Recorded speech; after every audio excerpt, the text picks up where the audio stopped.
ប្រាប់តាក់ទងទៅនឹងរូបមន្តនៃការលេងថ្នាំ NC មានបងប្អូនគាត់ឆ្ងល់ច្រើនតាក់ទងទៅនឹងថ្នាំទំនាប់ NC ហ្នឹងតើគាត់សួរថាជាប្រភេទថ្នាំអីខ្ញុំសូមបញ្ជាក់ថាជាប្រភេទថ្នាំលាបឈើ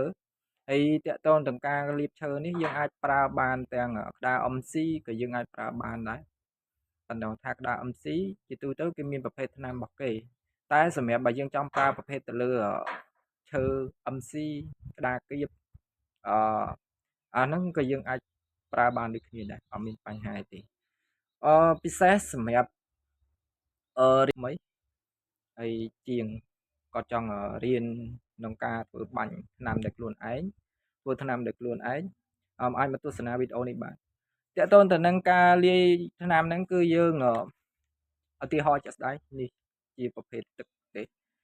ឧទាហរណ៍ថាថ្នាំហ្នឹងយើងលាយNC ហ្នឹងកន្លះលីត្រអញ្ចឹងយើងលាយថ្នាំលាយសាំងក្អូបហ្នឹងគឺចំនួន1លីត្រគឺពីចំនួន2ដបនៃ10ទឹកកន្លះលីត្រណាយើងលាយវាឲ្យខាប់មកបន្តមកទៀតយើងចាំយើងធ្វើវាយកទៅការធ្វើលាបវា